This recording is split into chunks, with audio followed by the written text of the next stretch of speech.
Bonsoir tout le monde et bienvenue à une toute nouvelle série de conférences du Campus 1000 pour la saison estivale 2021. Je m'appelle Marie-Pierre Elie et je suis très heureuse d'être votre animatrice pour la soirée. Mais avant toute chose, je voudrais commencer par reconnaître et saluer les gardiens traditionnels du territoire sur lequel on se trouve. J'exprime aussi mon respect envers les anciens du passé, du présent et ceux du futur, et reconnais la contribution des peuples autochtones à la culture des sociétés autour du monde. Quelques mots maintenant sur les projets éphémères de l'Université de Montréal. Depuis 2015, le site des projets éphémères a permis aux résidents des quartiers voisins et aussi aux résidents de tout Montréal de se réapproprier cette ancienne gare de triage. Une dizaine d'organismes locaux proposent des activités d'agriculture urbaine, d'apiculture et d'entretien arboricole. Si on résume la vision du site, on pense à la création de liens durables avec les milieux, le partage des savoirs, le verdissement de surface et la promotion de la biodiversité. Pour le moment, le site en tant que tel, c'est-à-dire le lieu physique, il est réservé aux apiculteurs et aux jardiniers en raison de la crise sanitaire. Dès que la situation va le permettre, il s'annonce plus accueillant que jamais, mais d'ici là, c'est en ligne qu'on vous accueille pour plusieurs conférences estivales. Ce soir, la conversation va porter sur les savoirs autochtones. On ratisse assez large des propriétés méconnues de certaines plantes jusqu'à la médecine moderne, en passant par la transmission de ces savoirs-là. Pour couvrir tout ça, on fait appel à tour de rôle à 3 professeurs qui ont chacun leur domaine d'expertise et on passe l'heure entière avec M. Michel Durand-Nolette. M. Durand-Nolette, Quaille? Ouais. Est-ce que la prononciation est adéquate? Ouais. Parfait. Vous êtes gestionnaire foncier au sein du Conseil des Abénaquis d'Odanak, la communauté qui vous a vu naître.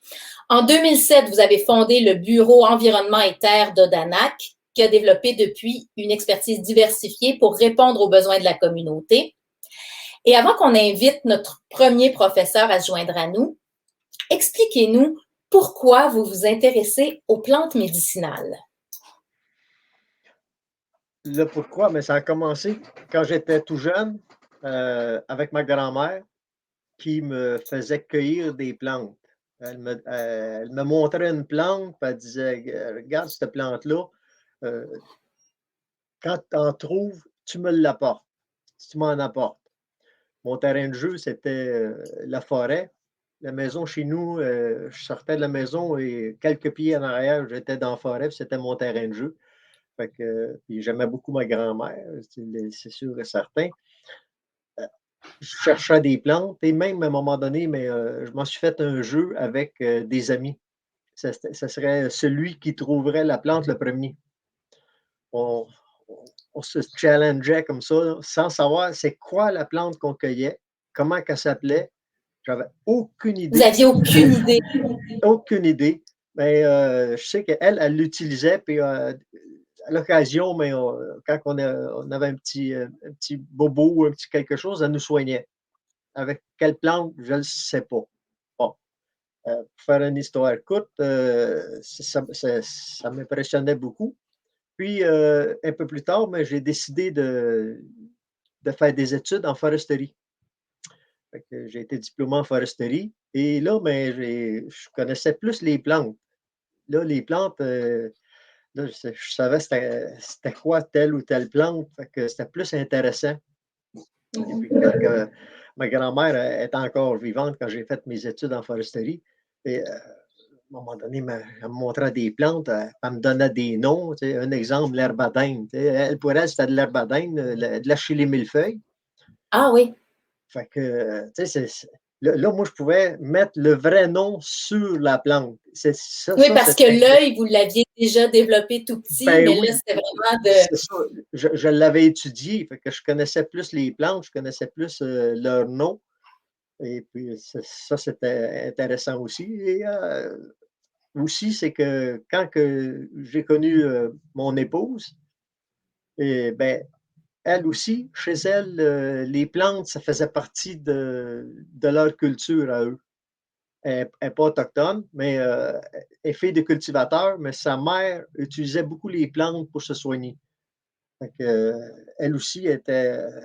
Les deux, ben, elle a poursuivi, elle a fait ses études, a fini ses études et elle a fait d'autres études aussi en herboristerie. Elle est diplômée en herboristerie. Fait que les deux ensemble, moi, je fais les plantes médicinales traditionnelles, elle a fait les contemporaines. Fait que, on se soigne ensemble, chacun notre tour. On peut dire que le végétal est très présent dans vos vies. Ah, c'est très, très, très présent. Nos enfants, ils ont tout goûté à notre médecine et nos petits-enfants aussi. Puis même, est-ce que c'est comme un terrain de jeu pour eux aussi? Est-ce qu'ils s'amusent à chercher ben oui, toutes sortes de plantes? ils aiment ça aussi, puis ils aiment apprendre aussi. Ça, c'est ça qui est intéressant. Mon petit-fils, à un moment donné, je l'ai amené avec moi, puis je lui montrais c'était quoi l'ail des bois, comment l'accueillir, comment la respecter, parce que c'est une plante qui est rare. Et puis, j'en ai fait goûter. Il a adoré ça. Fait que c'est de même qu'on. Parce que les plantes, c'est pas uniquement pour se soigner. Il ne faut pas mettre ça dans l'idée des gens de dire, bon, mais c'est des plantes médicinales. Toutes les plantes sont médicinales. Il n'y a pas de mauvaises herbes. Il y a juste que des herbes qu'on ne connaît pas leur utilisation. On les appelle les mauvaises herbes dans ce temps-là quand on ne sait pas à quoi ça sert. Mais on peut utiliser tout. Exemple, le chien-dent, c'est diurétique. Bon, ben, si on prend le chien-dent, le jeune chien-dent, puis on fait des salades avec, mais bon, là, ça devient une nourriture. Notre aliment, notre médicament, notre aliment, et ainsi de suite. Là. Fait que c'est pas, faut pas garder juste pour se soigner. Oui, c'est pas seulement utilitaire, là, la plante, ben, c'est plus multidimensionnel.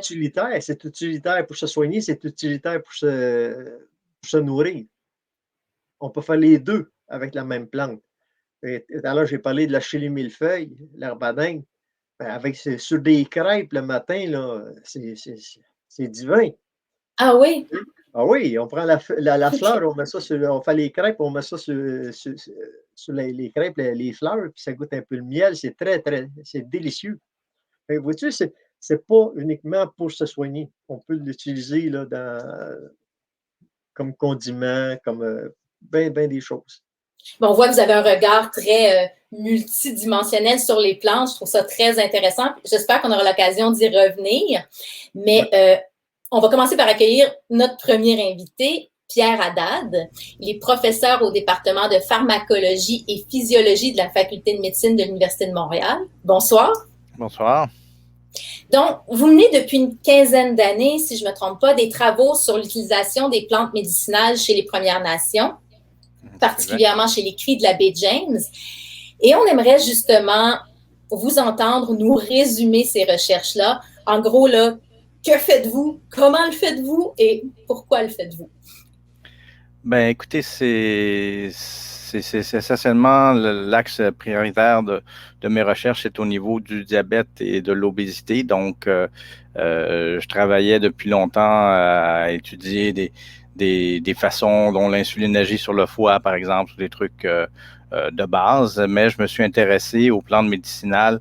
En fait, dès le cégep, il y avait un cours sur la chimie et la société, ça s'appelait, puis il y avait toutes sortes de la chimie est partout, et notamment dans la pharmacologie, c'est les substances naturelles et les médicaments. Ça m'avait intéressé beaucoup.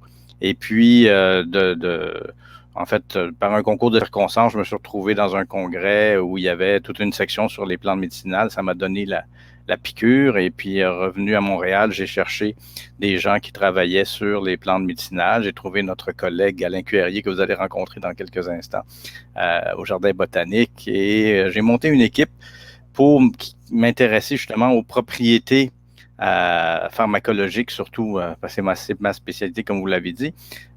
Comment agissent ces plantes-là? C'est ça me fascinait de voir La pharmacologie aussi est très, très, très intimement reliée à l'usage des plantes parce que encore aujourd'hui, les estimés, c'est entre 40 et 60% des médicaments les plus prescrits qui sont soit dérivés de produits naturels ou des produits naturels encore.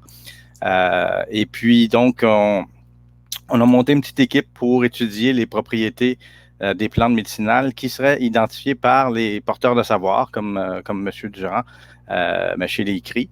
Donc, les aînés, on les a interviewés avec Alain surtout. Et puis, on donnait des symptômes reliés au diabète. Ça nous identifiait quelles plantes étaient utilisées pour quels symptômes.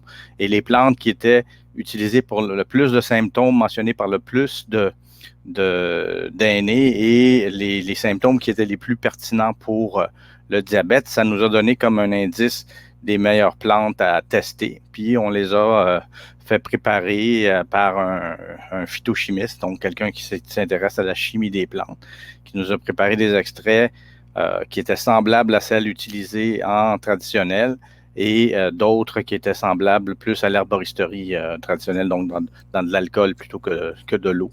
Et donc, on a développé tout un programme de recherche pour étudier comment fonctionnaient les plantes sur différents tissus. C'est le pancréas qui produit l'insuline, par exemple, mais aussi les principaux organes qui réagissent à l'insuline pour aider à contrôler le glucose dans le sang. Je parle du foie, du muscle squelettique, des graisses aussi.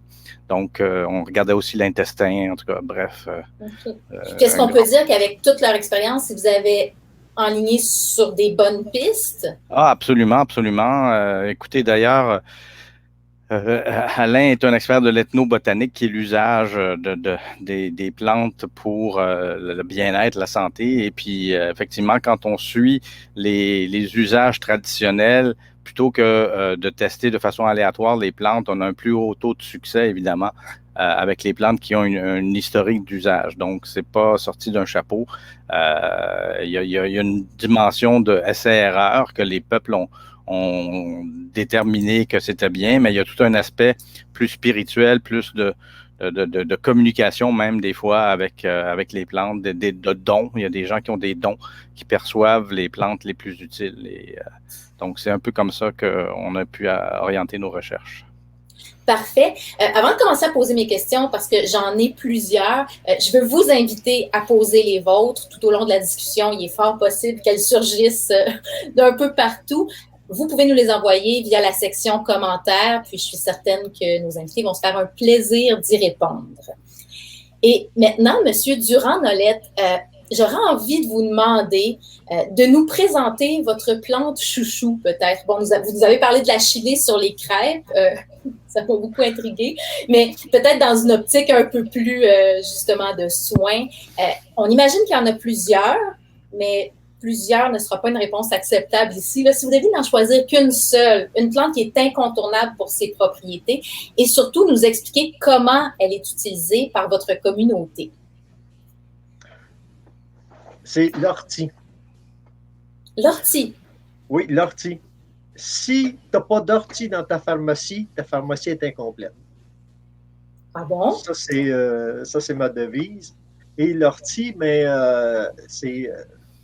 elle a des usages multiples, dont une qui est très intéressante, c'est que souvent les femmes vont aller voir le médecin, puis le médecin va dire votre fer est bas.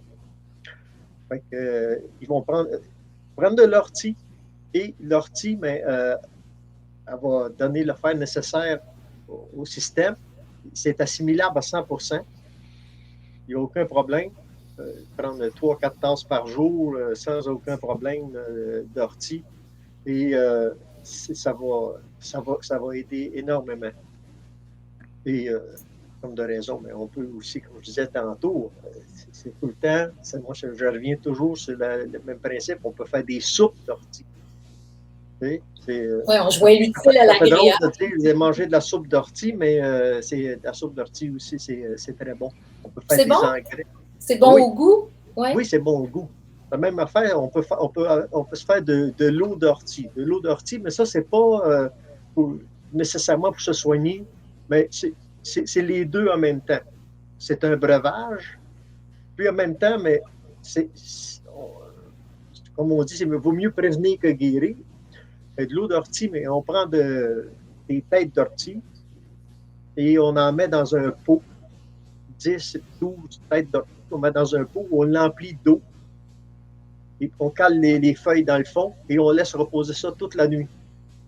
Le lendemain matin, ben, on boit, on pas besoin de filtrer. On juste prend de l'eau comme ça et on en boit au courant de la journée. C'est délicieux. C'est un petit breuvage qu'on peut prendre de même toute la journée sans aucun problème. Fait que c'est ça l'ortie. Le simple fait que vous mentionniez une mauvaise herbe, entre guillemets là, que plusieurs considèrent comme telle, ça donne du poids à ce que vous nous disiez un petit peu plus tôt, que dans le fond, le concept de mauvaise herbe, c'est nous qui le créons. Là. Et pour nous, l'ortie, mais c'est une plante qui parle. Elle nous parle, l'ortie. Et il y a une légende sur l'ortie aussi qui disait que, bon, mais elle était là et les gens s'en occupaient pas.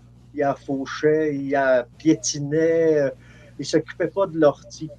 Et à un moment donné, mais l'ortie s'est plaint au Créateur. Il dit, ben, j'ai plein de pouvoirs, je peux guérir beaucoup de maux et les gens ne s'occupent pas de moi. Ben, il a dit, je vais m'occuper pour que les gens s'occupent de toi. Fait qu'il a mis l'ortica dans l'ortie. Fait que quand on touche à l'ortie, mais c'est piquant. On se pique sur l'ortie, puis même il y en a qui peuvent avoir des petites cloques d'eau, même sur les mains, sur la peau, quand ils vont prendre l'ortie. Ah, je touche pas à ça, c'est piquant. Non, c'est certain qu'elle ne passe plus inaperçue. C'est ça, elle passe pas inaperçue. Puis là, les gens se sont mis à la respecter. Et moi, je dis, elle parle. C'est quand on prend l'ortie et elle nous pique. Elle est piquante. Elle te dit, tu as besoin de moi. Fait que dans ce cas-là, tu en prends et tu vas l'utiliser pendant 10-15 jours, 2-3 tasses par jour, puis ça va aider parce que ça refait aussi, l'ortie a pour,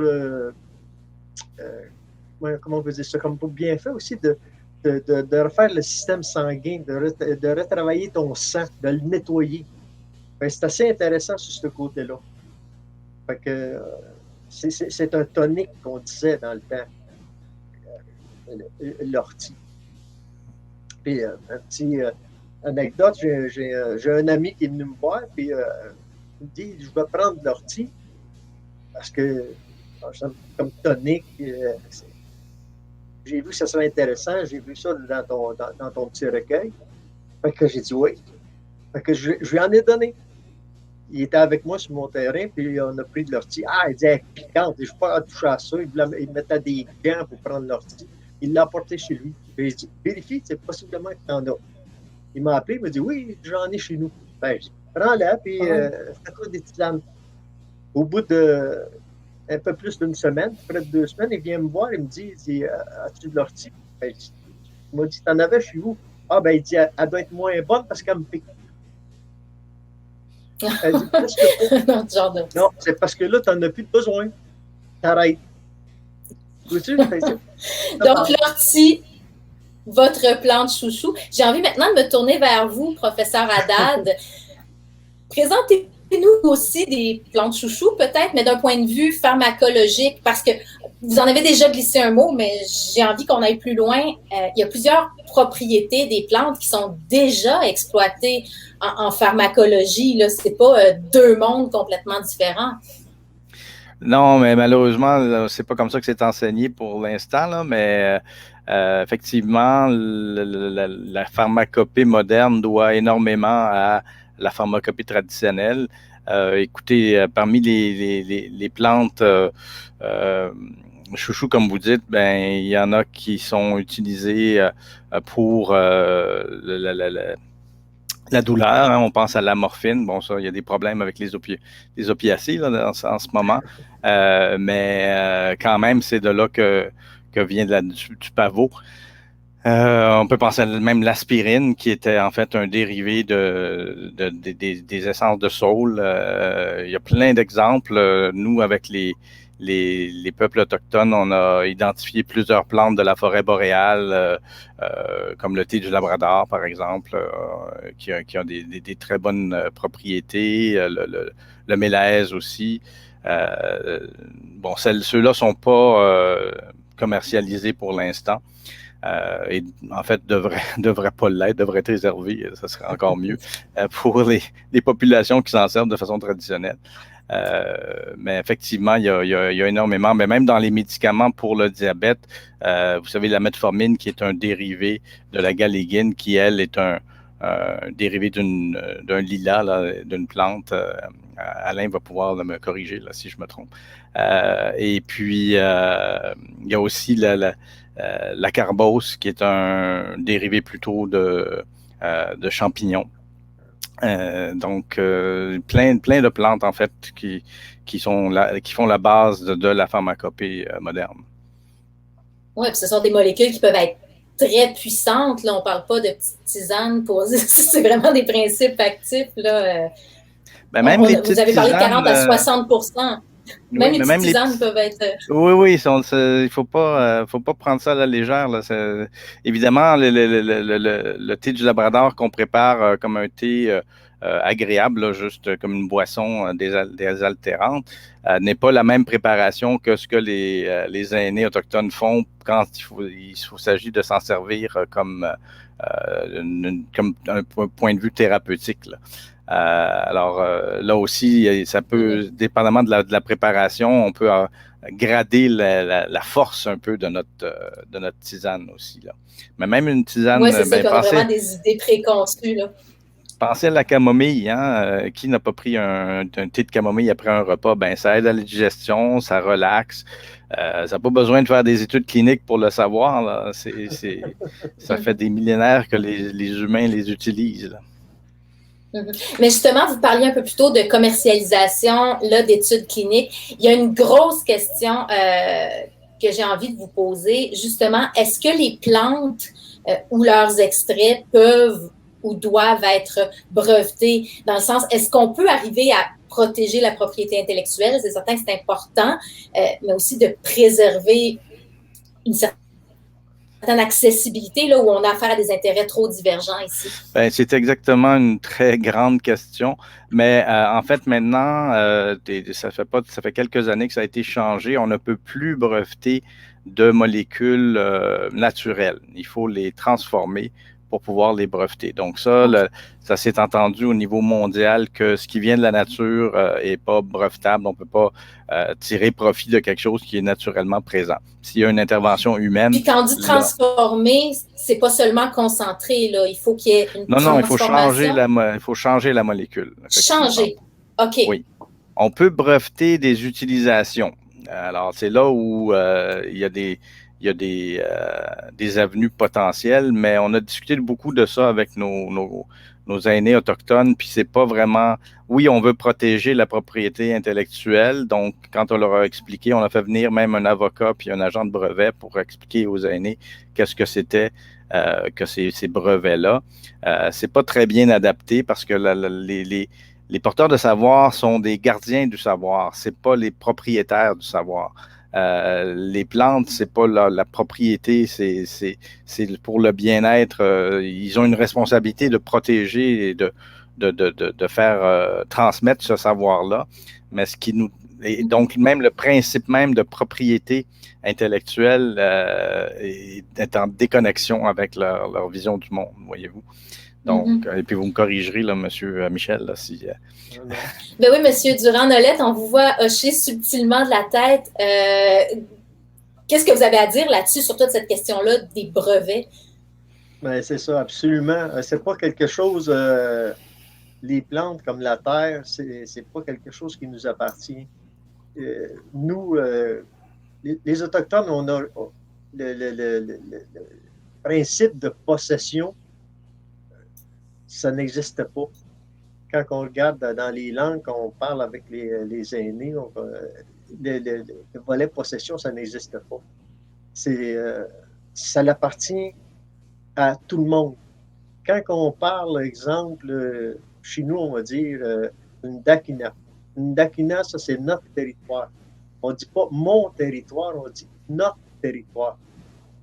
Ça l'appartient, c'est à large, ça appartient à tout le monde. Ça n'appartient pas à un individu ou quelques individus, ça l'appartient à la communauté, ça l'appartient à tout le monde. C'est ça la différence.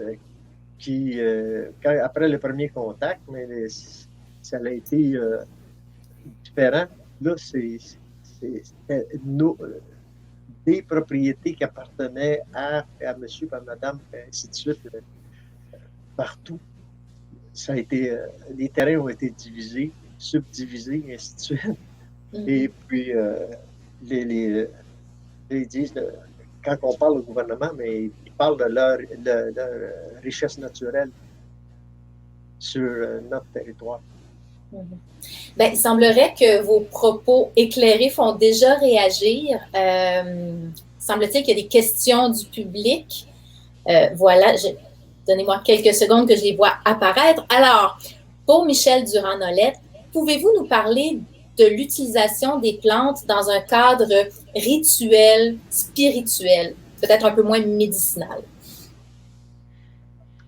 Bon, c'est une question très large, rituel et spirituel. Quand on parle de plantes médicinales, c'est pour soigner, mais là, mais c'est ça, on va y aller avec un rituel pour la cueillette de la plante. Quand je vais cueillir de la plante que j'ai besoin pour me soigner, soigner quelqu'un qui m'a demandé, je vais cueillir la plante et je vais lui donner du tabac pour la remercier de se donner pour soigner quelqu'un. J'ai bien dit se donner. Je ne la vendrai pas à la personne à qui va se faire soigner.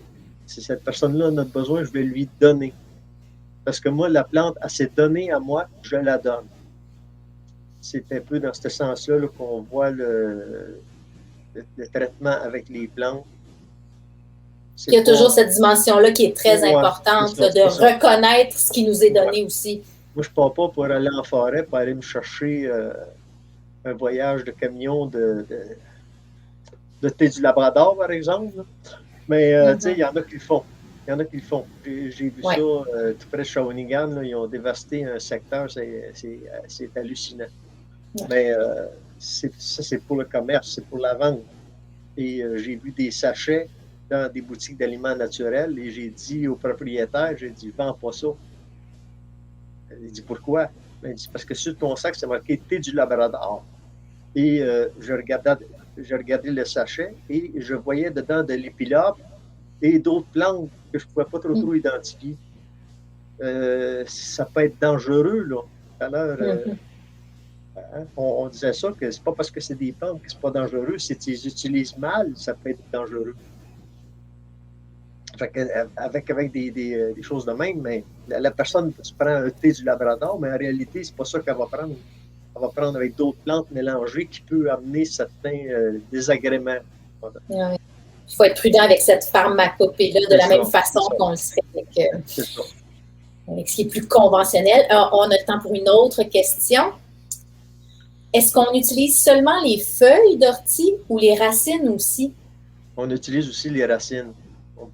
Avec les racines, on peut se soigner aussi. Les plantes, c'est tout le temps un ensemble. C'est pas... on va utiliser, exemple, la choulie millefeuille, la fleur, l'ortie, on va utiliser plus les feuilles, c'est ça qui va être le plus utilisé, mais on peut utiliser aussi les racines. Toutes les parties de la plante sont habituellement, il y a quelque chose à faire avec. Est-ce que ça existe des plantes où on utilise seulement une partie, mais surtout pas les autres? Exemple, la savoyane. La savoyane, on va utiliser seulement que les racines. C'est quoi la savoyane? C'est une courtière du Groenland. C'est une petite plante, ça ressemble à un trèfle. Et quand on l'accueille, mais on va cueillir les racines. Les racines sont de couleur jaune, orange. Et on va cueillir ça à l'automne. Parce qu'il y a des temps de cueillette aussi. On ne va pas cueillir les plantes n'importe quand. Il y a certaines plantes qu'on peut, oui, mais la majorité du temps, c'est exemple les racines. Mais les racines, on va aller les cueillir à l'automne. Parce qu'à l'automne, en foresterie, qu'est-ce qu'on dit? Bon, les arbres vont aouter. Et ça veut dire que toute l'énergie de la plante s'en va dans les racines pour l'hiver. Aouter. Oui. Fait que toute l'énergie de la plante s'en va dans les racines. Et là, quand c'est dans les racines, là, c'est le temps d'accueillir. Parce que toute son énergie, toute sa puissance est là. Il faut l'accueillir là. Parce que quand on arrive avec les fleurs, les fleurs, on va les cueillir pendant l'été. L'idéal, c'est dans 2-3 heures d'après-midi, quand il fait un soleil ardent, là, 32 degrés. Là, le pourquoi de ça, c'est la même affaire que nous. Quand on va au gros soleil, qu'est-ce qu'on fait? On va mettre de la crème pour ne pas brûler. La plante fait la même affaire. Elle va se mettre de l'huile essentielle pour ne pas brûler. Fait que c'est ça qu'on veut. C'est l'huile essentielle qu'on a besoin pour se soigner. Fait que quand on cueille la plante, et on y met la tête en bas, mais toutes les huiles qui sont dans la plante vont rester dans la plante. Et puis c'est avec ça quand on va faire notre tisane, qu'on va faire notre mélange, Oui, ce sont ces mécanismes protecteurs qui nous intéressent. C'est son mécanisme protecteur. Ouais. On a le temps, je crois, pour une autre question. Pourquoi, je sens que c'est une grosse question, pourquoi les plantes soignent-elles de nombreuses maladies à la fois? Oh, c'est toute une question. Ça c'est je ne sais pas si Pierre pourrait peut-être mieux répondre que moi à cette question-là. Ouais. En fait, j'avais pris des cours d'herboristerie. Moi aussi, j'ai pas complété mon école complètement, mais je trouvais ça intéressant quand ils présentaient les plantes. Il y avait effectivement des effets dans plusieurs systèmes.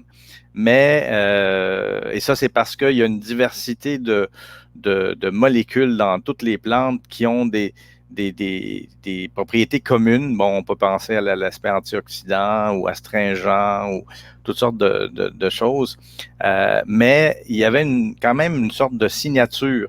Il y avait certaines plantes qui étaient prédominantes dans certains systèmes.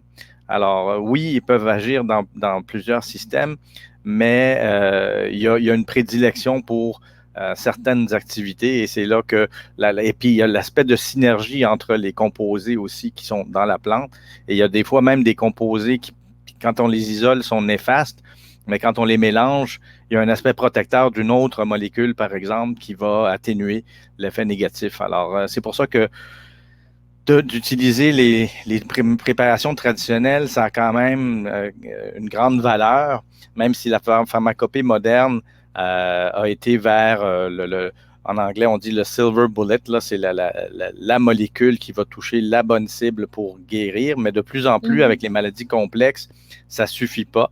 Le diabète est un exemple. On doit souvent combiner plusieurs médicaments pour aider à contrôler le sucre sanguin. Et souvent, les plantes contiennent déjà plusieurs. Et quand on a testé, nous, justement, pour parler encore du thé du Labrador, il y avait des actions sur le foie, des actions sur le muscle, des actions sur l'intestin, etc. Donc, c'est cette panoplie d'actions-là qui amène au bénéfice, la composante bénéfique des plantes. Est-ce qu'au fond, si on voulait vraiment simplifier, on pourrait dire qu'une plante, c'est un assemblage de plusieurs médicaments dans un sens? On pourrait le voir de cette manière-là, mais encore une fois, c'est l'aspect nourriture et médicaments, comme mentionnait M. Michel, là, c'est très interrelié, c'est nourrissant et c'est un bienfait pour l'organisme entier. Là. Parfait. On va se quitter là-dessus. Je vous remercie infiniment de vous être joints à nous. On voit là, que les discussions ne font que commencer. Et on va poursuivre avec votre collègue Alain Cuerrier. Bonsoir. Bonsoir. Donc, vous êtes professeur associé au département de sciences biologiques de la Faculté des arts et des sciences de l'Université de Montréal et botaniste-chercheur au Jardin botanique. Vos recherches à vous sont orientées vers l'ethnobiologie, l'ethnozoologie et l'ethnobotanique. Et on aimerait vous entendre, vous aussi, nous parler de vos recherches et de vos relations avec les Premières Nations. Bon, écoutez, mes recherches ont débuté en 2001. Il faut savoir que le Jardin des Premières Nations est né en 2001, donc le jardin à l'intérieur du Jardin botanique de Montréal, et j'étais partie prenante de la mise en place de ce jardin-là. Et j'ai fait mes premières armes, si on peut dire, avec mes collaborations avec les Inuits en premier, en Grand Nord, où j'ai travaillé sur l'utilisation des plantes, non seulement médicinales, mais technologiques, alimentaires, etc. Donc, c'était vraiment quelque chose d'important. Il y avait eu peu de travaux, surtout dans l'Est du Canada, sur l'utilisation des plantes par les Inuits. Donc, c'est pourquoi j'ai commencé par travailler avec eux. Puis c'était un travail qui était aussi bien reçu en collaboration avec l'Institut culturel Avatar, qui s'occupe de la culture des Inuits. À Montréal, il y a Inukjuak. Et par la suite, c'est là que j'ai commencé aussi mes travaux. J'avais un petit peu travaillé avec quelqu'un qui était en lien avec les Abénaquis à l'époque.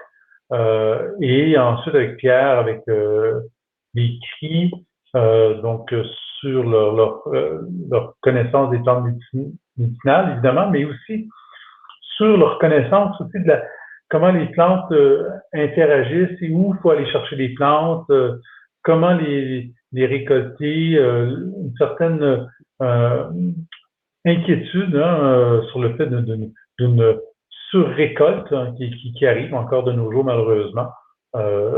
Michel en a parlé pour l'été du Labrador. Et j'ai travaillé avec tout ça sur les changements climatiques, donc la vision des changements climatiques par les Inuits à travers le Canada, cette fois-ci, Labrador, Nunavut, Nunavik, Nunatiavut. J'ai travaillé également sur des dimensions qui touchent leur connaissance des animaux, l'écologie également, donc des dimensions un peu en parallèle avec le savoir sur les plantes, donc le savoir sur les animaux. Il faut aussi reconnaître que les animaux, ce sont des alliés et ils peuvent servir à nous guérir. Et j'ai fait des travaux, donc également là, un peu à travers ça sur les sites importants culturellement. Donc une notion qu'on a mis de l'avant avec une de mes collègues de l'Ouest canadien, une ethnobiologiste bien connue chez nous, Nancy Turner, etc. Et donc, et là, j'ai des travaux sur les champignons aussi et tout ça. Donc, je touche un peu à différentes cordes, mais toujours dans cet esprit de savoir traditionnel, de respect de ce savoir-là, aussi de faire connaître ce savoir-là au public et aux collègues aussi qu'on côtoie, pour leur montrer à quel point c'est riche et que ça vient nous épauler dans notre travail. Ce sont des alliés vraiment incroyables, l'ensemble des Premières Nations Inuits et Métis. Mm-hmm. Merci. Donc, je me tourne vers vous, M. Durand-Nolette. M. Cuerrier parlait justement de transmission du savoir. Est-ce qu'on peut dire que la tradition orale, elle se porte bien et est-ce qu'elle se poursuit et de quelle façon? La tradition orale, elle a beaucoup de difficultés. Ah ouais. Parce que les jeunes sont de moins en moins intéressés à aller en forêt, de s'informer sur les plantes. Quelques-uns vont le faire, mais la technologie étant ce qu'elle est, ils sont beaucoup plus sur les jeux vidéo que dire je vais aller en forêt, aller rencontrer mes grands amis, les brûlots et les maringouins et les mouches noires. Et d'aller cueillir des plantes et s'informer à quoi peut servir ces plantes-là. Il y a quelques jeunes qui sont intéressés. Puis j'aime ça d'être capable à un moment donné de les rencontrer. J'essaie le plus possible de rencontrer des jeunes dans les écoles quand ils viennent au musée, au Danak. Souvent, le musée va me demander pour guider, pour faire un petit un petit brin de sentier avec les jeunes. Et je m'organise tout le temps pour avoir environ 10 et 15 jeunes, pas plus que ça. Et on s'en va dans un sentier. Là aussi, qu'il y a beaucoup de plantes médicinales. Puis c'est le sentier Tolba, au Danac. Les jeunes, non, mais il y a des panneaux qui identifient les plantes et leur utilité. Puis là, moi, j'en parle, je leur montre les plantes, les arbres qui sont là. Je leur parle, c'est quoi les arbres qui sont là, puis pourquoi, puis ainsi de suite. Qu'est-ce qui s'est passé dans le temps sur le territoire. Je suis certaine que quand vous les forcez un peu comme ça, ils doivent être intéressés. C'est pas l'intérêt qui est disparu. Ils sont intéressés parce que je mélange avec les plantes, je mélange des choses aussi. Parce que quand j'ai dit le sentier de Talbot, ça veut dire tortue. Et dans le sentier, mais il y a un belvédère, puis on peut observer des tortues. Fait que je les fais en même temps observer les tortues, les oiseaux, les canards. Et s'il y a d'autres choses aussi qui se promènent en forêt le temps qu'on est là, mais je les fais observer. Ils sont très intéressés, ils aiment beaucoup.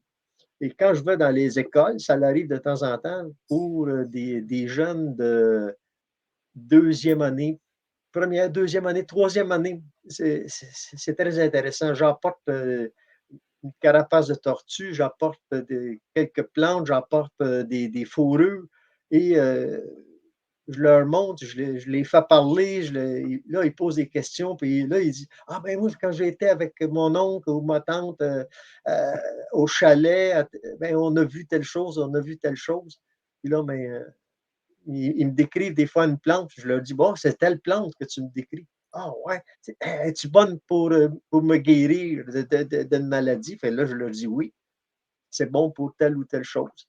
Fait que là, quand ils retournent chez eux, puis ils vont retourner au chalet, ben, ils vont pouvoir dire hey, ça, c'est une plante médicinale, il me l'a dit. Ben, justement, vous disiez que les jeunes posent beaucoup de questions. Là, on a, semble-t-il, plein de questions qui entrent, dont une question qu'on m'annonce très pertinente. Je ne la connais pas encore. Ah, comment pensez-vous qu'on peut sauvegarder et partager le savoir sur les plantes en protégeant notre flore indigène? Comment qu'on peut protéger? C'est assez compliqué. On peut protéger des petits milieux comme à Odanak, mais on a protégé environ une quinzaine d'hectares de terrain avec un sentier d'interprétation. Et il n'y a pas rien qui va se faire dans ce sentier-là, dans ce milieu-là de développement. Fait que ça, c'est une façon de protéger. Et l'autre façon de protéger, mais c'est d'informer les gens, de leur montrer, de leur parler des plantes, de leur dire c'est quoi les plantes, surtout avec les jeunes, surtout avec les jeunes. C'est avec eux autres qu'il faut parler, c'est avec eux autres qu'il faut leur montrer c'est quoi, parce que eux, ils vont éduquer leurs parents. Essayer d'éduquer un monsieur de 50 ans qui a toujours été en forêt, puis qui coupe tous les arbres, puis qui ne veut rien savoir, puis que lui, il va faire du cash avec ça, c'est assez compliqué. Mais si on prend un jeune de deuxième, troisième année, qu'on lui explique, qu'on lui montre, comme je disais tantôt, les plantes, les tortues, là, je leur montre une carapace de tortue, et tu dis, ben, c'est pas un trou dedans, puis l'attacher, la tortue, laissez-les aller, tu sais. Mais tu sais, c'est tout des petits détails qui font que le jeune apprend. Et puis, il va amener ça plus tard, quand il va aller en forêt. Moi, j'ai un ami qui est venu avec moi en forêt quand j'ai fait mon petit recueil. Et puis, c'est lui qui prenait les photos. Et quand on a fini plus tard, à un moment donné, il est venu me rencontrer. Il m'a dit, Michel, il dit, je ne suis plus capable de marcher comme je marchais avant en forêt. Il dit, je ne suis plus capable. Il dit, je m'en vais, puis je tasse parce que j'ai vu une plante, j'ai vu telle affaire. Avant, la ligne droite était le plus court chemin entre 2 points. Et là, il dit, je ne suis plus capable de faire ça.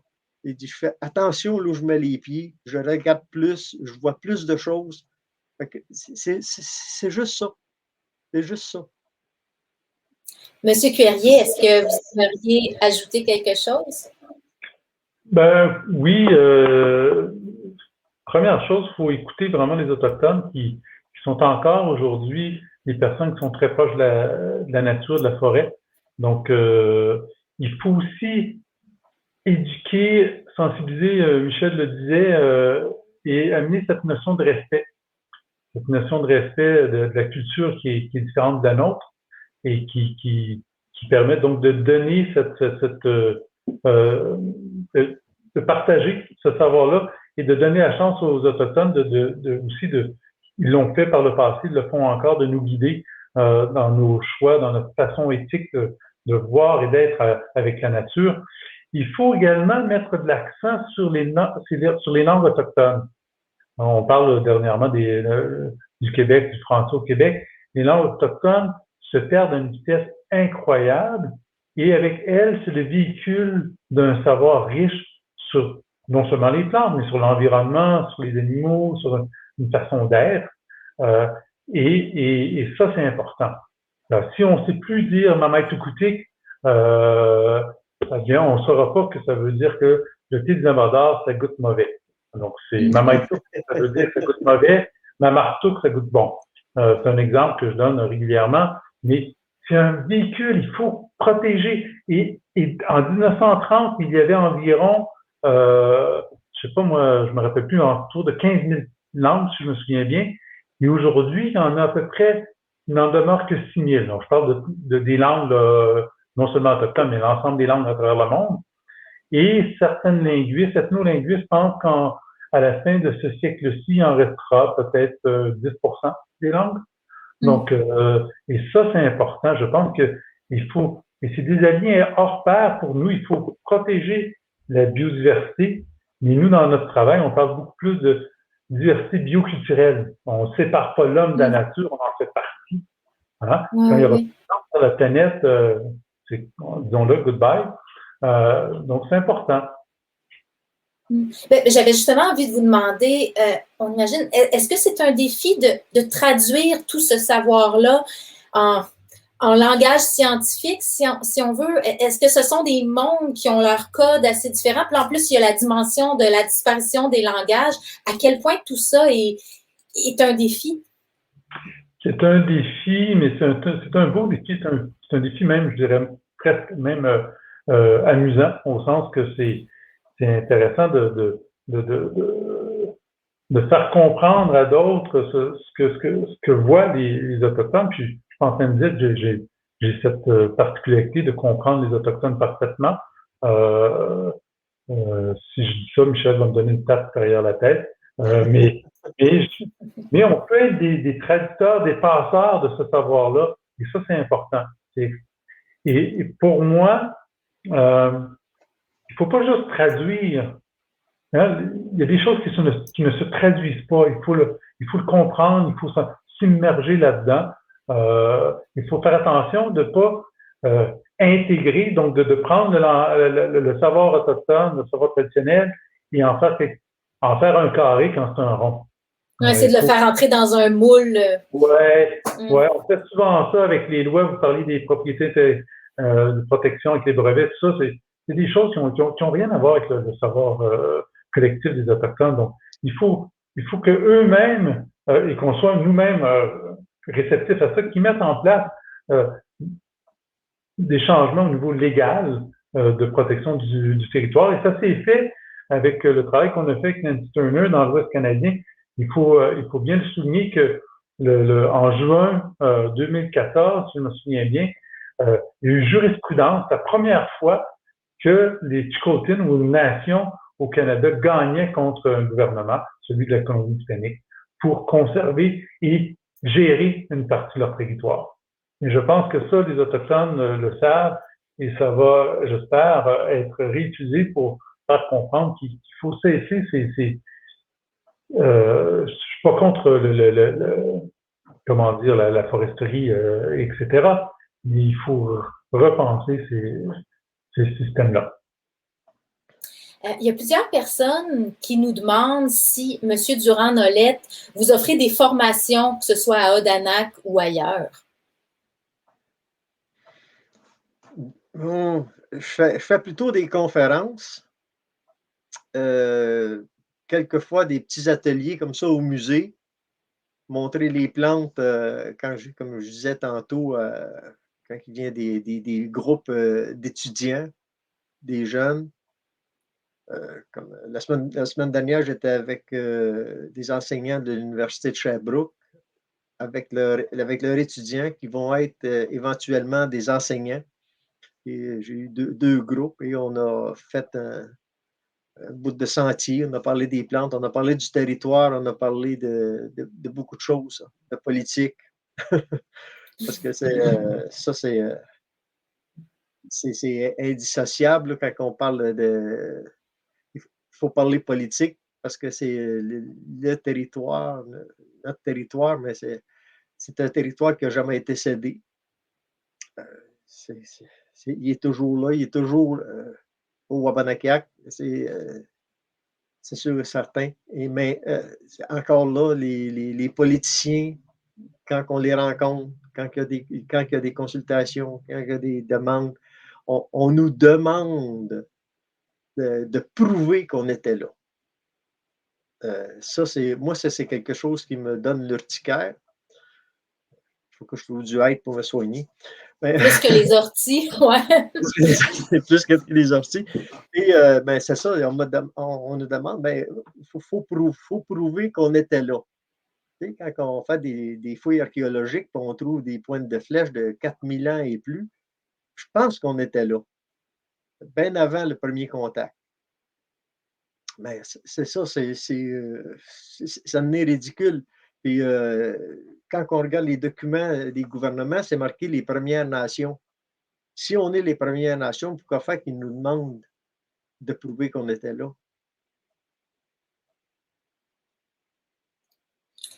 Oui, mais disons pour les personnes qui seraient intéressées par les plantes, là, quelque chose d'un peu plus simple et léger. Oui. Est-ce que vous auriez des suggestions de sorties? Où est-ce que les gens qui sont visiblement interpellés par tout ce qu'on raconte, qu'est-ce qui pourrait être des bonnes sources d'information pour eux? Comme je disais, ils peuvent venir au musée, former des groupes et puis demander au musée au Danak. Et souvent, le musée va communiquer avec moi, puis je vais rencontrer les groupes. Vous allez leur organiser ça? Oui, c'est ça. Ou encore, comme il y a le powwow qui va être le 22 août cette année. Habituellement, c'est la première fin de semaine du mois de juillet, mais là, cette année, ça a été mis le 22 août, une journée seulement. C'est sûr que je vais être là, puis je fais une petite table, une petite chose, puis je parle avec les gens, puis les gens peuvent poser quelques questions. J'emporte quelques plantes comme ça pour montrer qu'est-ce qu'on faisait, puis comment on les utilisait, puis leur montrer la plante. La savoyane, c'est quoi? Bon, c'est ça, la savoyane. C'est un peu ça que je fais là, au Power. Parfait. Je ne sais pas si on avait d'autres questions. Pour l'instant, on se garde. Ah oui, voilà. J'aimerais savoir pourquoi c'est du tabac que. J'avais cette question-là, moi aussi, puis ça m'a échappé. Pourquoi c'est du tabac que vous offrez en offrande aux plantes qui se donnent à nous? OK. C'est le tabac sacré. Ça fait très longtemps qu'il est là. C'est pas une grosse plante. C'est une petite plante d'environ 18 pouces de haut. Ça ne vient pas immense, le tabac sacré. Et c'était utilisé dans les cérémonies, dans plusieurs cérémonies, dans le calumet, en passant, dans la pipe sacrée. On dit calumet, mais en fait, c'est la pipe sacrée. Et c'était utilisé là-dedans. Parce que les Autochtones, avant le premier contact, ce n'étaient pas des fumeurs. Ils ne fumaient pas. D'ailleurs, après le premier contact, il y a plusieurs chercheurs, médecins des années 1600-1700 qui ont fait des études chez les Autochtones. Et dans les écrits que j'ai vus, on retrouve souvent la mention que les Autochtones ont des dents très belles et très blanches. Si ça aurait été des fumeurs, pas sûr que ça aurait eu des belles dents blanches. Cette plante-là, ils l'ont utilisée pendant des années comme la sauge. Et la sauge aussi était était utilisé. Le tabac ou la sauge. Et puis même dans la pipe sacrée, on prenait du cornouiller stonolifère. Du Cornouiller stonolifère. C'est un du cornouiller? Ouais, c'est un petit arbuste. Et puis l'écorce est rouge. Et quand que le tabac sacré n'était pas là, ou encore la sauge, mais il prenait le cornouiller, il grattait l'écorce, puis il le mettait dans la pipe sacrée pour les cérémonies. Fait que c'était pas uniquement le tabac. Moi, je prends le tabac parce que j'en ai, mais c'est déjà arrivé que j'en avais plus, j'ai pris de la sauge. Et c'est de remercier la plante ou l'animal qui s'est donné à nous. Et c'est par un geste comme ça qu'on le fait. Parfait. Il y a tellement de portes que j'aurais envie d'ouvrir, mais je pense que le moment est peut-être venu de vous remercier, M. Courrier. À moins que aviez-vous quelque chose à ajouter ou... Peut-être juste pour le je tabac. vois dans votre œil, oui. Effectivement, c'est vraiment aussi, c'était beaucoup utilisé, c'est la nourriture de l'esprit des plantes, des animaux, de l'ensemble des êtres vivants, de la terre, des minéraux. Et c'était utilisé pour nourrir les arbres dans lesquels les Mohawks, notamment, sculptaient les masques ou d'autres nations. Et donc, ça maintenait c'est hyper important, ça maintenait ce masque-là en vie. Et je pense qu'aujourd'hui, ça a toujours cette valeur d'avoir un peu ce recul avant la récolte d'une plante et de se dire que c'est un être vivant qu'on est en train d'arracher. Et on parle des animaux, mais les plantes, c'est des êtres vivants. Et que ce recul nous permet de mieux poser notre geste, d'être un peu plus respectueux envers la nature. On peut le faire par une prière si on n'a pas de tabac, etc. Mais de faire un geste quelconque, c'est très important, je pense, pour n'importe qui. Et je le dis à mes étudiants, je dis, parce qu'il y en a qui disent, oh, là, écoute, il n'y a pas d'Autochtones autour, on peut aller puis récolter. Je dis, non. Je dis, vous respectez, je veux vous preniez. Et ça, c'est important. Puis et mon rôle était de formateur, mais d'éducateur auprès des étudiants, leur dire, écoutez, vous allez, à force de le faire, mieux comprendre à quel point c'est vivant tout ce qui nous entoure et à quel point ça demande notre respect comme eux nous respectent. C'est pas tant la forme que le geste en tant que tel prend, mais de cultiver ces réflexions-là, peut-être. Oui, tout à fait. Je ne sais pas si Michel, tu es d'accord. Oh oui, absolument. Regardez. Voilà. Bien, parfait. Je vous remercie infiniment. C'était fort intéressant. Et on va terminer la soirée avec le docteur Samuel Blain. Juste avant de vous le présenter, je vous rappelle qu'on est avide de questions. Vous pouvez nous les envoyer. Il y a encore de la place un petit peu. Je suis certaine qu'ils vont tous se faire un plaisir d'y répondre. Vous faites ça via les commentaires toujours. Et maintenant, je vous présente Samuel Blain. Bonsoir. Bonsoir. Vous êtes médecin et professeur adjoint de clinique au département de médecine de famille et de médecine d'urgence de l'Université de Montréal. Vous êtes coordonnateur du plan d'action pour l'accès des personnes autochtones aux professions de la santé de la Faculté de médecine de l'Université de Montréal et consultant pour plusieurs organisations autochtones en santé et services sociaux. Vous pratiquez comme médecin de famille au groupe de médecine familiale de l'Énergie. Vous êtes médecin conseil en santé publique à la direction de santé publique du CIU-SSS de la Mauricie, Centre du Québec. Et vous trouvez étonnamment un peu de temps pour être chef de service de médecine générale, volet dépendance et inclusion sociale du CIU-SSS de la Mauricie et du Centre du Québec. Parlez-nous un peu de votre rôle, ou en fait de vos multiples rôles au CIU-SSS de la Mauricie et du Centre du Québec et de votre pratique auprès des Premières Nations. Bonjour tout le monde, Kwekwe.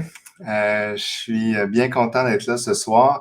En fait, surtout heureux de voir que mes collègues aussi et Michel, à la blague, la dernière conférence que je donnais avec Pierre, de voir un peu tout ça tu sais, qu'il a fait des recherches. Ces recherches-là on peut démontrer certains principes actifs et tout ça.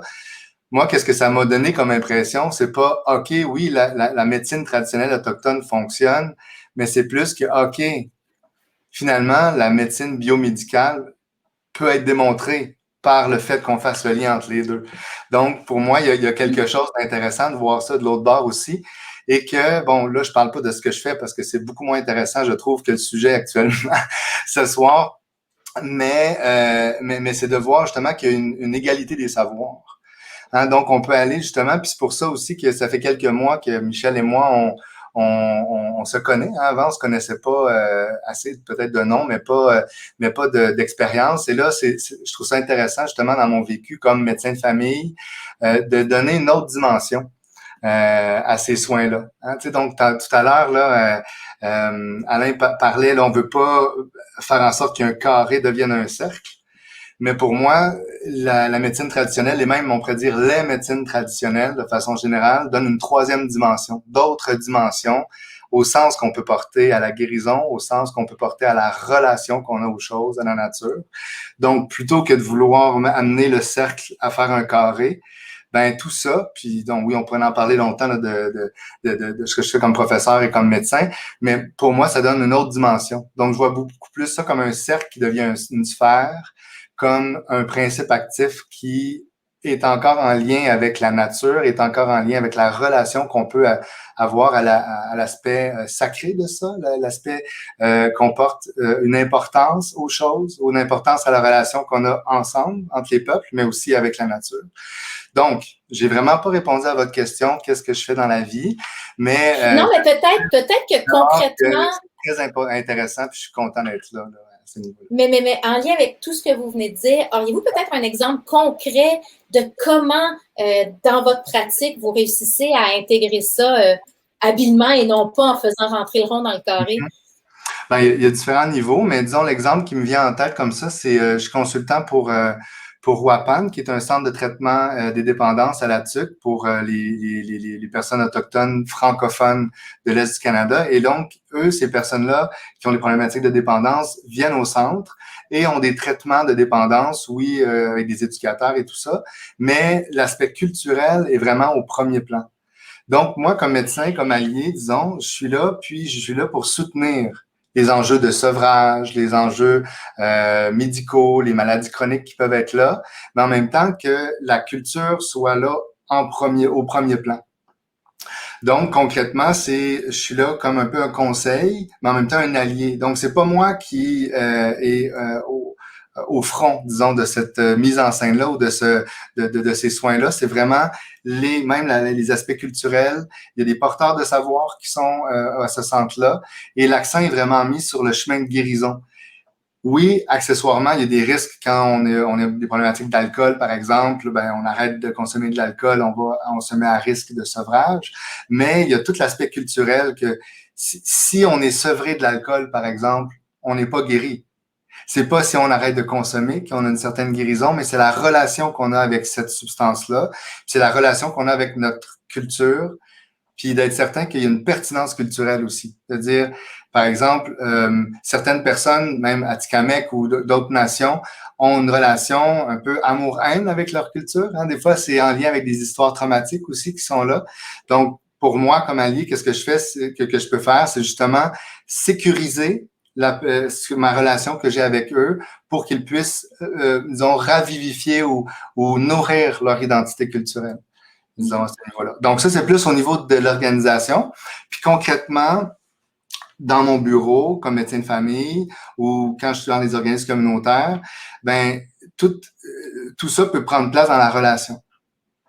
Donc, c'est pas d'être, comme on peut dire, paternaliste, de dire je diagnostique une condition, je dis par exemple, OK, tu as le diabète et donc voici des médicaments, il faut que tu prennes ça.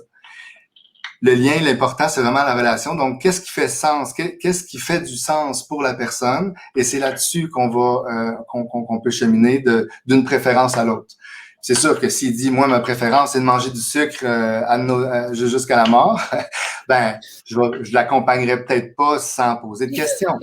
Mais assurément, il y a toute une recherche justement de qu'est-ce qui fait sens pour la personne. Et si ici, c'est d'être avec sa famille, ses enfants qui sont là avec elle, ben c'est là-dessus qu'on va miser. Puis donc, peut-être tourner ça autrement, de dire pour faire en sorte que tu vives qu'est-ce que tu veux vivre, qu'est-ce qui fait du sens avec toi, d'avoir une motocyclette, d'avoir une maison, d'avoir une famille, eh bien, peut-être ça serait intéressant qu'on s'intéresse à ta santé globale et à ton diabète, par exemple. C'est très intéressant, tellement que apparemment, on a déjà des questions, ou à tout le moins une question. Je vous la pose à l'instant. Ah ben oui. Comment faire pour réconcilier la médecine moderne et les savoirs autochtones? Comment on fait? Michel, tu vas dire? En fait, moi, de mon expérience, il faut d'abord le réconcilier en soi. Parce que si on essaie de réconcilier ça intellectuellement, ou même qu'on se dit comment inclure dans les savoirs traditionnels la médecine biomédicale, ça fonctionnera pas, on va être en conflit culturel. Donc, c'est pour ça que pour moi, le lien est super important.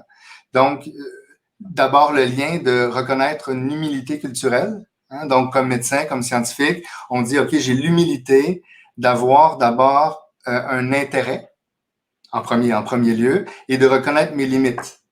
Donc, face aux maladies chroniques, face à tous les enjeux de santé que la population vive, à la douleur chronique qu'on disait tout à l'heure, c'est de reconnaître que moi, comme médecin traditionnel ou pas traditionnel, mais médecin biomédical, disons, j'ai des limitations. Parce que, par rapport, disons, à l'utilisation des narcotiques, l'utilisation de la morphine et tout ça, on a des limitations et ça fonctionne pas tout le temps. Donc, premièrement, l'humilité, c'est de dire, il y a quelque chose d'autre qui peut être nourri, comme le sens qu'on porte à la culture, comme le sens qu'on porte aux plantes, ici, dans ce cas-ci. Et là, on n'est pas là comme prescripteur. Donc, c'est un peu changer un fusil d'épaule, hein, de dire, OK, je suis médecin, je peux diagnostiquer ça va vraiment à l'encontre du vieux modèle là, du médecin omnipotent qui, c'est un virage à 180 degrés. Savez-vous si à l'université aujourd'hui, peut-être qu'on forme les médecins en ayant un petit peu plus cette vision-là que le médecin Dieu? En effet, en fait, puis tu sais, on est loin de l'humilité culturelle avec à quoi tu fais allusion. Tu sais, je pense, tu sais, Dieu est humble, assurément, probablement, s'il existe. Mais dans le contexte, il y a vraiment un mouvement, un intérêt important. Puis à l'université là, puis ce soir, c'en est la preuve. L'université de Montréal prend position, a fait un plaidoyer pour ça. Invite Michel, invite d'autres, et donc le plan d'action notamment qu'on fait avec les personnes autochtones, c'est une co-construction. Donc, il y a vraiment des cours dans la faculté de médecine. Il y a aussi une formation là, à l'automne qu'on va commencer de 45 heures à la faculté d'éducation permanente, où on va vraiment former les professionnels de la santé et les intervenants en services sociaux sur justement l'intervention et la gestion en milieu autochtone. Donc là, on est beaucoup dans les plantes et tout ça. Mais après ça, concrètement, là, c'est quoi la prochaine étape? Comment faire en sorte pour donner accès à des soins pertinents, sécuritaires, aux populations autochtones, tant urbaines qu'en communauté? Ça pose des défis majeurs. Puis on l'a vu aussi dans l'actualité récemment avec Joyce, avec Jordan aussi, historiquement, avec les différentes choses qui sont passées dans les dernières années qui sont inacceptables pour beaucoup. Donc, c'est vraiment, on veut justement au niveau de l'université assumer notre rôle social et soutenir cette pertinence dans le fond des soins, puis qu'on soit un peu moins violent au niveau des organisations et des individus. Monsieur Durand-Nolette, une des composantes importantes des pratiques de guérison autochtone, c'est la roue de médecine. Expliquez-nous un peu ce que c'est, ou en tout cas, donnez-nous un aperçu. La roue de médecine, ça, c'est quelque chose qui est très différent d'une communauté à l'autre. C'est surtout, la roue de médecine était surtout pratiquée par les communautés sédentaires, comme les Mohawks, par exemple, ou dans l'Ouest canadien. Ici, au Québec, au nord du Québec et même dans le sud, on était des communautés nomades. Fait que la roue de médecine était beaucoup moins pratiquée. Parce que c'est moins présent ici. Oui, c'est ça. C'est quelque chose qui est physique, qu'il faut organiser, il faut faire, il faut monter et c'est pas quelque chose qui se transporte. On ne peut pas transporter de la roue de médecine d'une place à l'autre. C'est fait sur place avec des pierres. Il y a un nombre de pierres prescrits avec des directions nord, sud, est, ouest, ainsi de suite.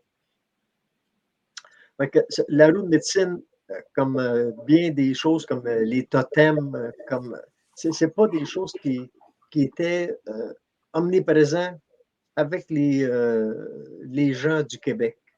OK. Les totems, on retrouve ça plus dans l'Ouest canadien. C'est la même affaire avec les grandes coiffes à plumes à n'en plus finir. Ça non plus, c'était pas quelque chose. C'est Hollywood, à un moment donné, là, qui a mis ça sur la map, comme on dit. Parce que c'était pour le sensationnalisme, c'était pour attirer le touriste. OK. Il y a des choses de même qui se sont faites avec les années, puis qu'il y a des gens qui ont un peu embarqué aussi là-dedans là, pour monter des roues de médecine, puis des totems, puis toutes sortes de choses comme ça pour mettre, comme on dit, la poudre aux yeux aux touristes qui étaient là. OK, donc c'est pas un aspect si important là, c'est un aspect qui est très important pour les communautés, mais pas nécessairement pour les Wabanakak au sud ici ou encore pour les Atikamekw. C'est pas quelque chose que les Atikamekw ont dans leur culture de monter des roues de médecine. Même chose avec les Wabanakak. C'est sûr que ça se fait un peu, là, mais c'est comme je dis, ça a été importé. C'est pas quelque chose qui était là traditionnel. Okay. Mais en gardant à l'esprit justement que c'est pas, ça s'applique pas à chaque communauté, chaque culture, pouvez-vous juste rapidement nous dire un peu de quoi on parle? Parce que là, j'imagine les regards curieux, mais c'est quoi ça? C'est quoi ça? Qu'est-ce que c'est rapidement? Mais la roue de médecine, mais ça couvre tout. Ça couvre tout ce qui peut être sur le côté. Mais c'est une vraie roue physique? C'est un grand cercle. C'est un grand cercle qui va être fait avec des pierres. Et puis, le centre, mais c'est comme le centre, si on veut, de l'univers, le pourtour, mais il y a des nombres comme je disais, des nombres de pierres prescrits avec des plantes qui sont aussi à l'intérieur de cette roue de médecine-là. Et tout ça pour... c'est un côté beaucoup plus spirituel. C'est comme le tambour de guérison. Le tambour de guérison, mais c'est comme un psychologue ou un psychiatre. Tu vas guérir ton esprit. L'oiseau de guérison de l'esprit, mais c'est le grand héron. Le héron qu'on connaît, là. Ça, c'est l'oiseau de guérison de l'esprit. Quand on prend le tambour de guérison, ça va être, c'est comme au lieu d'avoir la roue de médecine des Autochtones qui étaient ici, sur le territoire, mais ils prenaient plus le tambour de guérison. Ça, c'est facile à transporter. Tu as ton tambour de guérison, c'est à toi. Tu vas l'utiliser. Comme en arrière de moi, je ne sais pas si tu le vois, là, il y a un tambour avec une tête d'ours. Oui. Bon, ben ça, c'est mon tambour de guérison. Si j'en ai besoin, ben, je vais aller dans mon petit boisé, je vais m'asseoir en dessous d'un de mes arbres et avec le tambour, ben, je vais travailler sur moi. Et, où c'est que je vais aller, qu'est-ce que je vais faire, où c'est que je m'en vais, qui suis-je, et ainsi de suite. Là. Comme si on rencontrerait un psychologue ou un psychiatre. C'est un peu dans c'est intéressant, ça, Dr. Blain. Quand M. Durand-Nolette fait un parallèle entre le tambour de guérison et un psychologue, est-ce qu'il y en aurait d'autres, des parallèles à faire peut-être entre, peut-être pas la roue de médecine si c'est un petit peu folklorique, là, mais d'autres liens dans ce genre-là? En fait, le parallèle, comme je disais tout à l'heure, le gros de ça, c'est le sens qu'on porte aux choses. Hein? C'est donc une personne d'une culture non autochtone, par exemple, ou autre, disons québécoise, porte un sens au metformin que je lui prescrirais pour le diabète. Tandis que si une autre personne dit « Moi, les médicaments, j'en veux pas, ça fait pas de sens pour moi. » Donc, puis là, c'est très, très concret comme exemple, mais entre ces deux personnes-là et le troisième qui dit, moi, je vais guérir mon diabète avec une roue de médecine, par exemple, ben, l'important là-dedans, c'est le sens qu'on porte, mais au-delà de ça, c'est de trouver un lieu sécuritaire.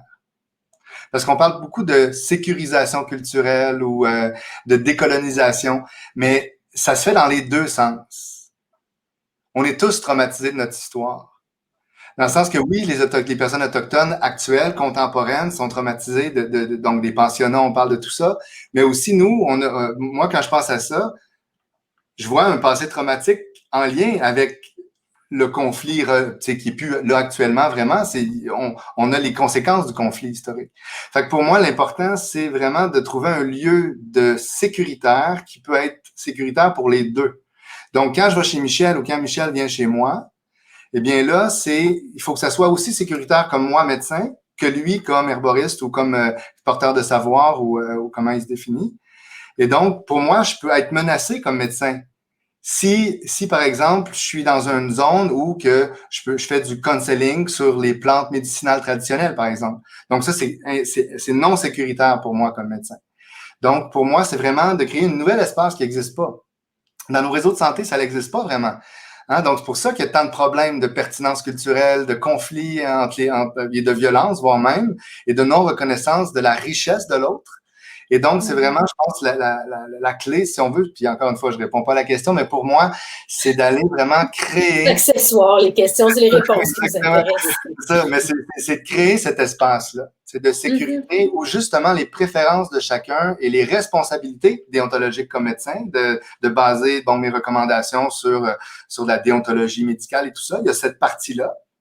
Mais il y a aussi les préférences de la personne qui vient de voir. Donc, si elle préfère prendre un peu pas de diabète, mais de thé du Labrador avec ses médicaments, ben là, moi, ma responsabilité comme médecin, ça va être de voir, bon, y a-t-il une interaction, par exemple, avec son thé du Labrador? Je vais appeler mon ami pharmacien, je vais dire, avec ton programme, as-tu des données qu'il peut avoir des problématiques d'interaction? Sinon, ben jusqu'à maintenant, on n'a pas, c'est sécuritaire ou ça l'est moins. Donc là, ben, s'il y en a une interaction néfaste, à partir de là, on fait comment pour… C'est ça, j'imagine qu'il n'y a pas de recette, là, mais… oui, c'est l'ignorance qui est dangereuse. Hein? Donc, à partir du moment où on dit, OK, mon ami pharmacien me dit, OK, il y a une interaction, et là, après ça, là, à ce moment-là, on dit, bon, monsieur, même si ça fait sens pour vous, le thé du Labrador, peut-être que ce serait bon de ne pas prendre ça. Avez-vous d'autres choses? Avez-vous un autre? Donc, puis là, ça appartient à la personne, tu sais, de prendre de l'alcool avec ses médicaments. Là, je peux pas être dans son salon et dire, hey, non, à soir, c'est 2 bières. Tu sais, ça marche pas. Donc, il y a comme une limite. Donc, c'est dans ce dialogue-là que ça peut pas se négocier, mais se co-créer. Tu sais, c'est une relation. C'est pas si sorcier que ça, en fait, là, vous le dites. C'est dans c'est super simple. Même avec les meilleures, même avec les meilleures intentions du monde. C'est simple, mais ça n'existe pas. Tu sais, c'est un espace qui est virtuel, qui n'existe pas, qu'il faut co-créer ensemble, qu'on est tous dans un espace de sécurité où on se sent bien et on reconnaît l'autre, la valeur de l'autre et nos limites aussi. Beaucoup. Parce que je pense, vous voyez, vous venez de répondre par anticipation à une question que j'avais. Dans le fond, c'est ça que j'allais dire. Si on veut être pertinent comme allié des personnes autochtones, que ce soit en tant que médecin ou peu importe, quelle attitude vous suggérez d'adopter? Qu'est-ce qu'on devrait garder à l'esprit? Parce que des fois, c'est ça, avec les meilleures intentions du monde, on peut être très maladroit. Exact. Donc, puisque j'ai répondu, je parle plus. Voilà. OK, excellent. C'était complet comme réponse? Il n'y a rien à ajouter? Oui, en fait, c'est vraiment, je pense, comme on vient d'en parler un peu, là, d'être humble, c'est l'humilité, puis de miser sur la relation et l'intérêt qu'on a à l'autre. Tu sais, que la relation, puis la santé, c'est un peu ça, hein. C'est d'être dans une relation dégagée avec la nature, avec notre corps, avec notre bien-être, avec nos préférences, hein, comme humains, comme citoyens. Donc, c'est ça, c'est d'être en relation, dans le fond, avec soi et les autres de façon saine, je dirais. Puis là, vient l'humilité, l'égalité des savoirs, etc. Monsieur Durand-Nollet, est-ce que votre livre est disponible quelque part? Oui, on peut le retrouver au musée à Odanak ou encore quand je suis là, mais des fois, là, je fais des ateliers ou des conférences, mais là, j'en apporte avec moi, là, mais c'est à peu près les seules places qu'on peut l'avoir. Tantôt, qu'est-ce que Samuel il disait? J'ai fait, yes, ça c'est une bonne chose parce que je fais le même procédure. Quelqu'un qui vient me rencontrer, exemple dans une conférence, et il me dit, bon, mais j'ai telle maladie, j'ai telle affaire, je prends tel médicament. On m'a dit que telle plante pourrait m'aider énormément pour guérir. Je leur dis, regarde, premièrement, informe-toi à ton médecin. Et deuxièmement, ben, la plante que tu dis, oui, c'est possible, mais c'est parce que tu prends déjà un médicament. Là, ben, tu vas doubler ta posologie. Là, ça peut être dangereux. Fait que, parle-en à ton médecin, dis, bon, ben moi, regarde, moi, je voudrais arrêter tel médicament, puis je vais prendre telle plante pour. Ben, si ton médecin est d'accord, ben, vas-y tranquillement, puis change un pour l'autre. Ben, vas-y pas prendre ça plus ça, parce que là, tu peux créer des problèmes. Ça arrive souvent que je le dis. Non, je leur dis, bon, non, je te donnerai pas si tu prends des médicaments, non, je te dirai pas quelle plante prendre. Parce que tu prends déjà un médicament. Parfait. On a le temps pour une dernière question du public. OK. Peut-être que Dr. Blain pourrait répondre sur ma question posée plus haut. Que faudrait-il faire, changer dans notre société, selon vous, pour que les herboristes puissent être reconnus et travailler conjointement avec la médecine contemporaine? Excellent. Ceci comportera le contenu de la prochaine conférence. En soi, c'est une grande question, mais je dirais, c'est un peu les trois choses là. D'abord, je pense de part et d'autre. Puis, tu sais, les herboristes ont les intentions similaires aux médecins, au sens qu'on veut améliorer la santé. L'enjeu, c'est un enjeu, encore une fois, culturel. C'est un enjeu de reconnaissance, d'abord, de comment on perçoit la santé, comment on perçoit la guérison ou les soins, et c'est quoi les outils qu'on va prendre pour y arriver. Et à la fois, donc, je pense que c'est d'abord de reconnaître c'est quoi notre expertise, en premier. Puis ça, je pense que tout le monde est assez bon pour la reconnaître. Donc, les médecins sont bons pour reconnaître. À quelques exceptions, près. C'est ça, exact. Donc, les herboristes sont bons pour reconnaître ça. Mais après ça, où ça se corse, c'est de reconnaître nos limites. C'est à ce niveau-là que le conflit culturel arrive. Hein? Donc, par exemple, un naturopathe ou un herboriste qui dit, bon, mais moi, je suis capable de traiter tous les cancers et je vous conseille d'arrêter tous vos médicaments parce que, notamment, la chimiothérapie, parce que là, ça peut avoir une problématique. Fait que cet extrême-là culturel, disons, peut être préjudiciable ou négatif. De l'autre côté, un médecin, puis j'ai déjà vu ça à l'urgence comme urgentologue et jadis, un patient qui me dit, mon médecin m'a dit de choisir entre mon chiropraticien ou moi. Donc, ou lui. Donc, si tu ne vas continuer à voir ton chiropraticien ou un autre professionnel de la santé, eh bien, je suis en désaccord. Donc, c'est la préférence de l'hégémonie médicale, disons, va aller... C'est un médecin omnipotent, celui-là. Omnipotent et un non omnipraticien, là. Ouais, c'est ça. Donc, c'est ça. Fait que c'est à ce niveau-là que l'enjeu se pose. Donc, c'est d'abord de reconnaître... I feel not in focus. Oui, hein, vous êtes en focus. Ouais, c'est ça. Bon, c'est bon, au moins, vous m'entendez. Et donc, dans ce contexte-là, donc, c'est d'abord de reconnaître notre limitation, puis après ça, de voir c'est quoi les liens de collaboration possibles. Donc, on ne sera pas comme l'herboriste ne peut pas être prescripteur et le médecin ne peut pas prescrire des herbes, à moins que, bon, ça soit reconnu et tout ça. Donc, c'est vraiment de d'abord voir nos limites, puis après ça, de voir les zones de collaboration possibles. Socialement, quoi faire? On est quand même pas mal loin de ça.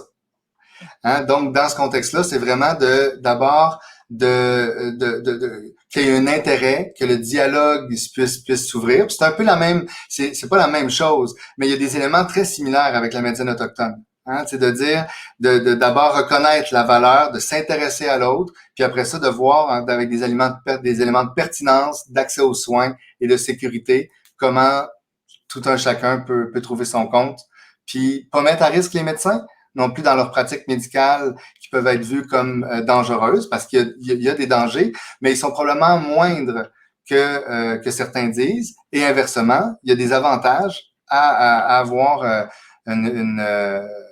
disons, des thérapeutiques traditionnelles ou herboristerie ou naturopathiques, assurément, mais il faut voir dans les contextes de maladies chroniques ou de traitements en collaboration, que ce ne soit pas une alternative, mais plutôt un complément de façon sécuritaire. Et il y en a des médecines qui sont beaucoup plus sécuritaires que d'autres. La médecine comme le toucher thérapeutique ou par exemple, l'utilisation des rites culturels, tout ça, ben ça, c'est rarement dangereux. Hein? Donc, assurément, il y a des lieux graduellement qu'on va pouvoir habiter qui sont plus sécuritaires. Et moi aussi, je souhaite que ces deux mondes-là, plusieurs de ces mondes-là puissent se reconnaître et être reconnus mutuellement et ne pas mettre à risque le public et pas mettre à risque les professionnels. Moi, j'y crois. Je pense que ça va arriver bientôt. Monsieur Durand-Nolette, je vous laisse le mot de la fin. Y croyez-vous? Ben, j'espère qu'un jour, oui, ça va se faire parce que c'est quelque chose c'est un complément. Mais moi, qu'est-ce que je dis aussi toujours, il faut faire attention aux charlatans.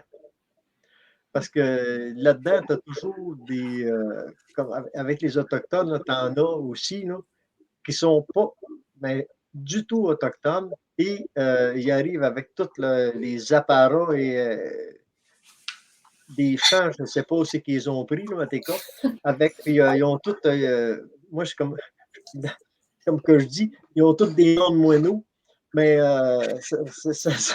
ça, là, on oublie ça, là. On oublie ça, parce que ça,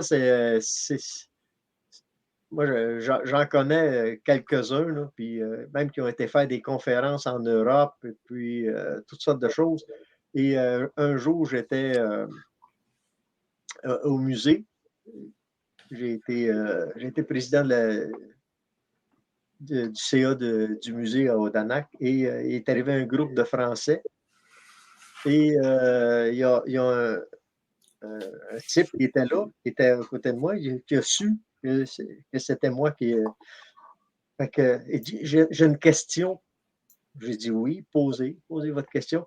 Il dit, à quel âge que les plumes commencent à pousser chez les jeunes enfants autochtones?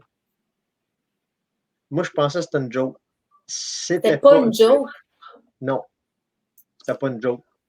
Okay. Il avait entendu ça d'un conférencier qui dit que les plumes poussaient chez les enfants, puis puis toutes sortes de choses de même complètement là, ridicules. J'en ai vu, j'ai eu une petite cassette à un moment donné d'un bonhomme là, qui se disait là, chaman, puis tout ce qu'on veut. Là. Je l'ai écouté pendant 15 minutes, c'était du n'importe quoi. Il y a des gens qui croient à ces gens-là, qui vont dans les ateliers que ces gens-là font, et ça peut être très dangereux parce que lui, il faisait des tentes de sudation sans aucune expérience. Il faisait ça, lui, parce que c'était payant. Hein? Mais c'était du n'importe quoi, là. Mais je pense que il faut faire attention à ça. Quand que vous...